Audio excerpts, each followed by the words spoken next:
ఇస్రో తన 101వ రాకెట్ ని ప్రయోగించింది. పిఎస్ఎల్వి 61 ఈ రోజు ఉదయం 5:59 నింగిలోకి దూసుకెళ్లింది. అయితే మొదటి 2 స్టేజెస్ ని కూడా నార్మల్ గానే పర్ఫామ్ చేసింది. కానీ థర్డ్ స్టేజ్ లో సాంకేతిక లోపం వల్ల మనకైతే ఫర్దర్ గా ఇన్ఫర్మేషన్ రాలేదు. ఇదే విషయాన్ని ఇస్రో చైర్మన్ నారాయణన్ ప్రకటించారు. ఫర్దర్ ఇన్ఫర్మేషన్ కోసం వెయిట్ చేయండి, we have a technical issue అంటూ కూడా అనౌన్స్ చేసి వెళ్ళిపోయారు.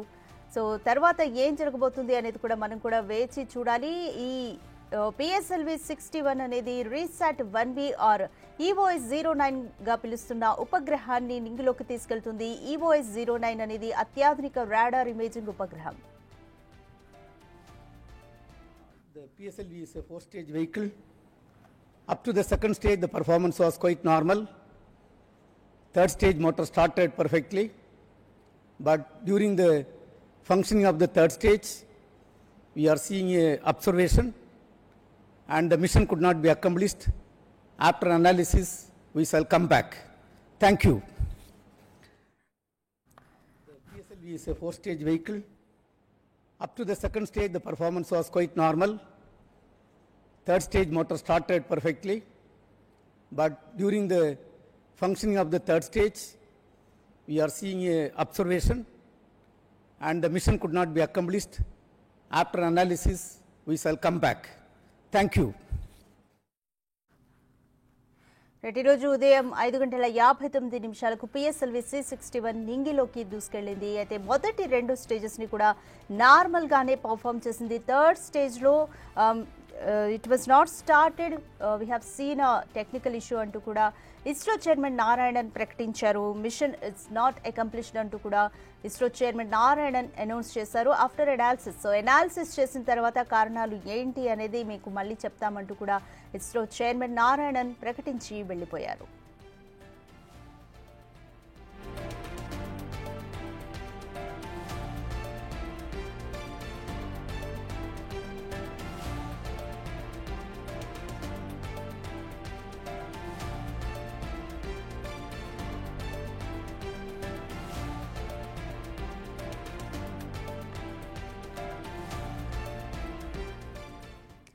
మోర్ డీటెయిల్స్ మా ప్రతినిధి సురేంద్ర అందిస్తారు. సురేంద్ర, మనం చూస్తున్నాము పిఎస్ఎల్వి 61 థర్డ్ స్టేజ్ లో పర్ఫామ్ చేయలేదు, సాంకేతిక సమస్య తలెత్తింది. సో అనాలిసిస్ చేసిన తర్వాత ఫర్దర్ డీటెయిల్స్ చెప్తామంటూ కూడా నారాయణన్ అయితే చెప్పి వెళ్లారు. ఎందుకని ఇష్యూ అనుకోవచ్చు? అంటే జూన్ లో ప్రయోగించాల్సింది మనం ప్రీపోన్ చేశారు కాబట్టి, ఒక 1 month ముందుకే ప్రీపోన్ చేశారు కాబట్టి అని అనుకోవచ్చా? కంప్లీట్ డీటెయిల్స్ ఏ విధంగా ఉన్నాయి? అయితే రాధిక, పిఎస్ఎల్వి 6 రాకెట్ ప్రయోగం ఈ రోజు 5:59 ఈ యొక్క రీసాట్ 1B ఉపగ్రహాన్ని పిఎస్ఎల్వి నిప్పులు కక్కుతూ ఈ యొక్క నింగిలోకి అయితే దూసుకెళ్లింది. అయితే 8 నిమిషాల పాటు నింగిలోకి దూసుకెళ్లినటువంటి తర్వాత 3వ దశ తర్వాత అయితే ఈ యొక్క సాంకేతిక సమస్య ఏర్పడిందని చెప్పి ఇస్రో చైర్మన్ నారాయణన్ కూడా వెల్లడించడం జరిగింది. ఏదైతే ఈ సిరీస్ లో ప్రయోగిస్తున్నటువంటి EOS-09 అనే ఉపగ్రహం అత్యాధునికమైనటువంటి టెక్నాలజీతో రూపొందించడం జరిగింది. అయితే 5:59 శాస్త్రవేత్తలు నిర్ణయించిన టయానికి అయితే 5:59 అయితే నింగిలోకి దూసుకెళ్లింది. 3 దశలు పూర్తి చేసుకున్న తర్వాత 3వ దశలో పూర్తి చేసుకున్నటువంటి సమయంలో ఇంకొక 7 నిమిషాల్లో ఈ యొక్క EOS-09 రీసాట్ 1Bని కక్షలో ప్రవేశపెట్టేటువంటి సమయానికి 7 నిమిషాల ముందే ఈ యొక్క సాంకేతిక సమస్య అయితే ఏర్పడింది. ఈ యొక్క సాంకేతిక సమస్యను కూడా గుర్తించేందుకు ఇప్పుడైతే ఇస్రో శాస్త్రవేత్తలు కూడా ప్రయత్నాలు చేస్తా ఉన్నారు. మరోపక్క ఈ యొక్క పిఎస్ఎల్వి 61 ప్రయోగం 3వ దశలో ఆగిపోవడంతో కూడా ఒక ఉత్కంఠత కూడా నెలకొంది. ఏదైతే 3వ దశ సాంకేతిక సమస్యను గుర్తించినటువంటి శాస్త్రవేత్తలు మరి కాసేపట్లో కూడా వెల్లడించనున్నారు. అయితే ఈ యొక్క పిఎస్ఎల్వి 61 రాకెట్ EOS-09 అయితే రాకెట్ ఉపగ్రహం సక్సెస్ అయి ఉంటే మన భారత్ పాక్ దేశాల మధ్య జరుగుతున్నటువంటి ఉత్కంఠకి అక్కడ ఉన్నటువంటి శత్రు స్థావరాలను కనిపెట్టేందుకు, అదేవిధంగా ఎలాంటి పరిస్థితుల్లో అయినా రిజల్యూషన్ ఫోటోలను సేకరించేందుకు ఈ యొక్క EOS-09 ఎంతో భారతదేశానికి ఉపయోగపడనుంది. అయితే లాస్ట్ 7 నిమిషాల ముందు 3వ దశలో ఈ యొక్క సమస్య తలెత్తడంతో కూడా ఈ యొక్క సాంకేతిక సమస్య ఏర్పడటంతో ఈ ప్రస్తుతానికైతే ఈ యొక్క పిఎస్ఎల్వి 61 అయితే ప్రస్తుతానికి ఆగిపోయినట్లుగా కూడా చెప్తున్నారు. మరి కాసేపట్లో కూడా ఇస్రో చైర్మన్ నారాయణన్ వివరాలు కూడా వెల్లడిస్తామని కూడా చెప్తున్నటువంటి పరిస్థితి ఉంది. Radhika, Surendra, mission not accomplished అంటూ కూడా నారాయణన్ అనౌన్స్ చేశారు. ఇస్రో చైర్మన్ నారాయణన్ అనౌన్స్ చేశారు. అయితే ఫర్దర్ గా మళ్ళీ మిషన్ ఎప్పుడు స్టార్ట్ చేస్తారు, ఏ విధంగా ఉండబోతుంది పరిస్థితి అనుకోవచ్చు? అంటే శాస్త్రవేత్తలు నిర్ణయించినటువంటి టయానికి 5:59 నిర్ణయించడం జరిగింది. నిన్న ఉదయం 22 గంటల ముందే ఈ యొక్క కౌంట్ డౌన్ ప్రక్రియ కూడా కొనసాగింది. అయితే అనుకున్న టయానికైతే రాకెట్ ని నింగిలోకి తీసుకెళ్లేందుకు నిపుణుల చిమ్మతో అయితే వెళ్ళింది. 8 నిమిషాల పాటు నింగిలోకి తీసుకెళ్లిన తర్వాత మూడో దశ చివరి దశలో ఈ యొక్క ప్రయోగం ఆగిపోవడం, అక్కడ సాంకేతిక సమస్యను కూడా ఇప్పుడు శాస్త్రవేత్తలు గుర్తించేందుకు ఇస్రో ప్రయత్నాలు చేస్తా ఉన్నారు. మరి కాసేపట్లోనే ఆ యొక్క ప్రయోగానికి సంబంధించినటువంటి ఆ సాంకేతిక సమస్య ఏమిటని కూడా మరి కాసేపట్లో కూడా వెల్లడించనున్నారు రాధిక.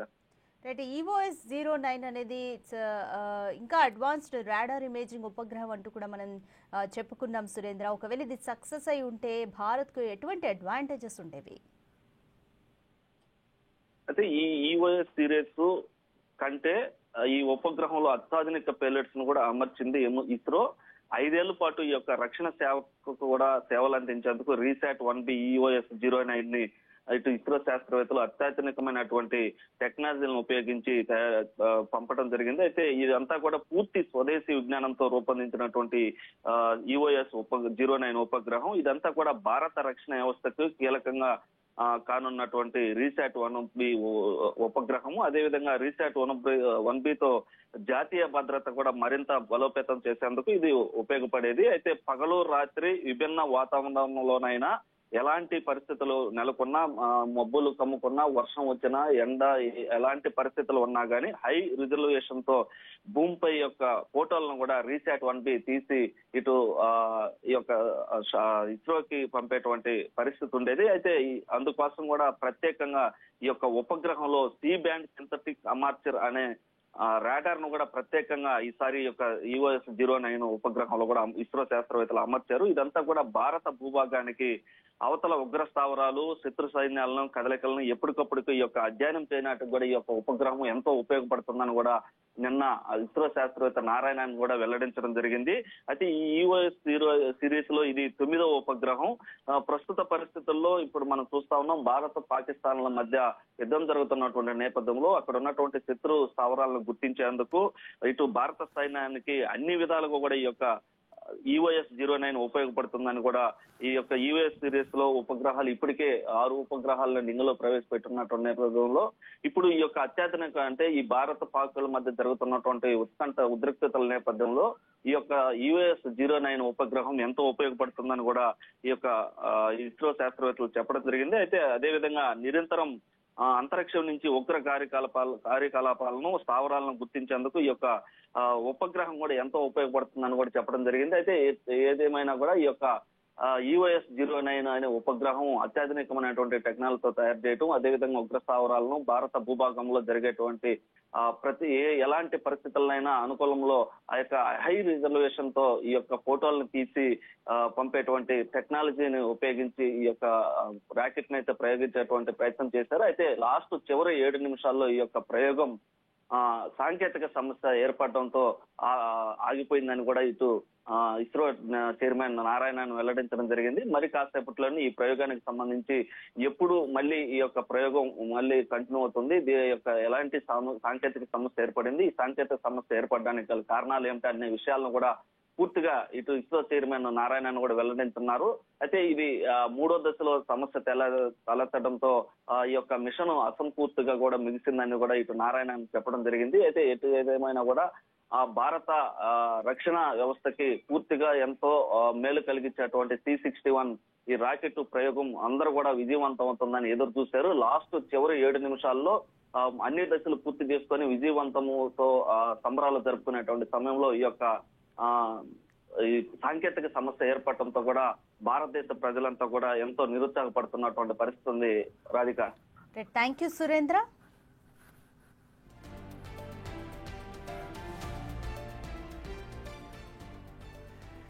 ఇస్రో చేపట్టిన PSLV C-61 రాకెట్ ప్రయోగంలో 3వ దశలో సాంకేతిక సమస్య తలెత్తింది. 3వ దశ తర్వాత సాంకేతిక సమస్యను ఇస్రో అధికారులు గుర్తించారు.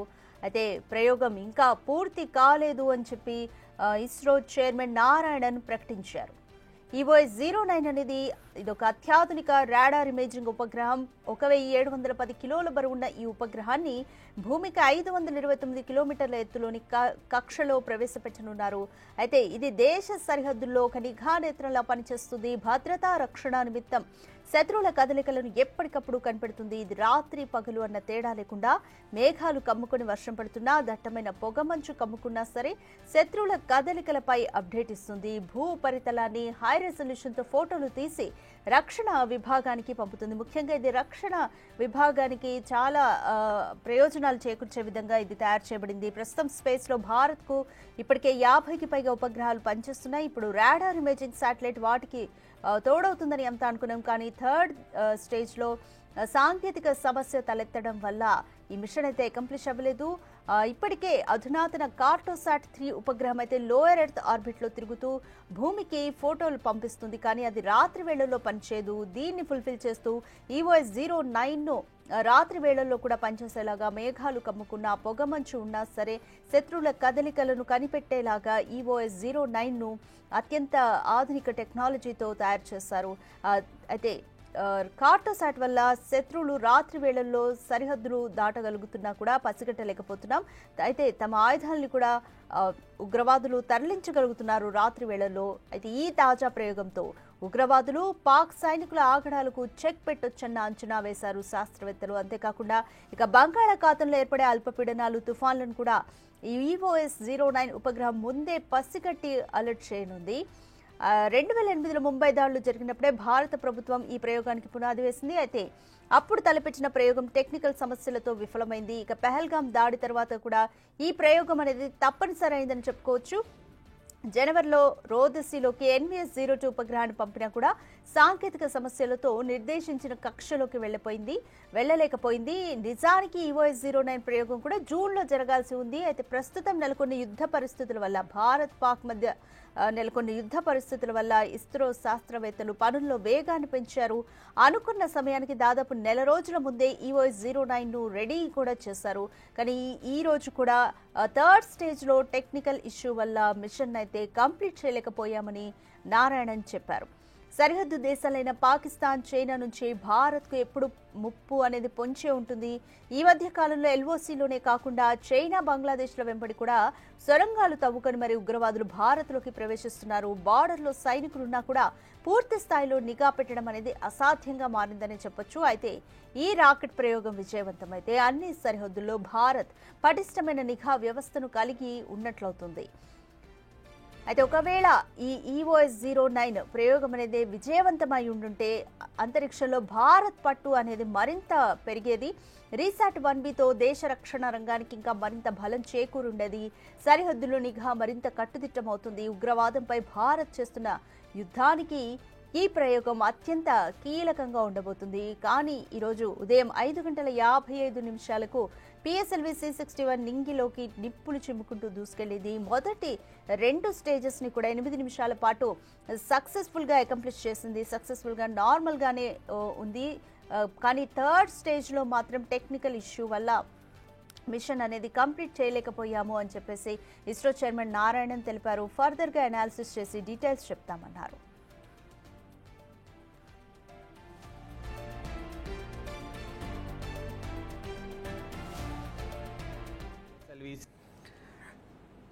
The PSLV is a 4-stage vehicle. Up to the second stage, the performance was quite normal. Third stage motor started perfectly. But during the functioning of the third stage, we are seeing a observation and the mission could not be accomplished. After analysis, we shall come back. The PSLV is a 4-stage vehicle. Up to the second stage, the performance was quite normal. Third stage motor started perfectly. But during the functioning of the third stage, we are seeing a observation and the mission could not be accomplished. After analysis, we shall come back.